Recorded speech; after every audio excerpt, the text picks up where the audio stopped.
Ya, kembali lagi bersama saya di vlog ini. Ya, serial vlog yang agak-agak lucu tapi juga kadang sedikit aneh, nggak ada lucunya sebenarnya. Kali ini kita akan membahas soal yang namanya rules and relationship. 3R. Rules, relationship. Kalau dalam bahasa Indonesia, rules itu peraturan, rules artinya peran, dan relationship artinya hubungan. Jangan diartikan dulu relationship ini sebagai pacaran. Memang itu adalah bentuk hubungan, tapi itu bentuk yang lain. Oke, yang pertama, 3R ini pasti terdapat ataupun dapat kita temukan di dalam proses-proses kelompok. Misalnya ketika kita membuat kelompok belajar ataupun kita bekerja di dalam suatu organisasi tertentu, maka ada 3R ini yang menjadi sebuah jargon ataupun sebuah kebiasaan umum terjadi di sebuah organisasi ataupun di mana di sebuah perusahaan sekalipun ataupun di sebuah kelompok pasti ada yang namanya rules, ada yang namanya aturan. Rules ini sifatnya cukup mengikat karena mengatur semua yang istilahnya berhubungan dengan jalannya kelompok tersebut. Lalu juga ada yang namanya roles yang ada dalam peran. Pembagian peran ini juga menentukan bagaimana jalannya kelompok tersebut. Ada yang berperan sebagai yang lebih keluar, ada yang berperan untuk manajemen aja, ada juga yang berperan untuk mengcover semuanya, ada yang menjadi backup, bahkan juga ada yang berperan untuk tidak ngapa-ngapain. Ada, itu biasanya di kelompok diskusi.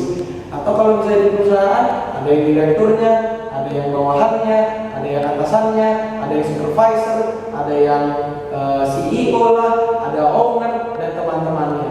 Itu yang harus. Lalu ketika ada rules, ada peraturan, dan juga ada yang namanya roles, sudah ada peraturan, ada perannya. Lalu ini juga ada yang namanya relationship. Di dalam sebuah perusahaan tadi ataupun kelompok tadi, pasti juga ada yang namanya hubungan antara anggota kelompok. Hubungan ini bisa berjalan dengan baik ataupun menjadi sebuah hubungan yang buruk.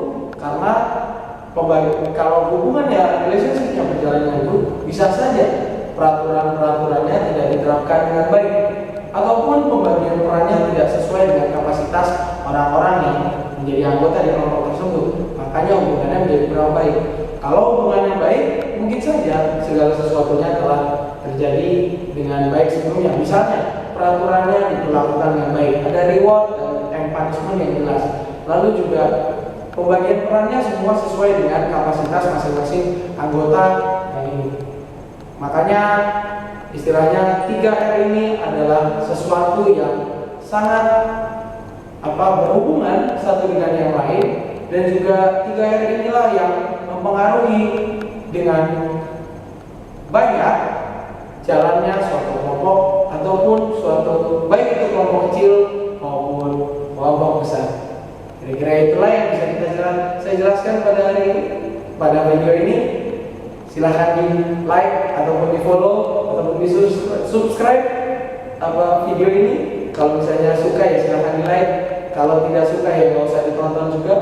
Dan juga nantikan vlog-vlog berikutnya yang masih membahas soal bagaimana proses kelompok dan juga yang lain-lainnya. Thank you.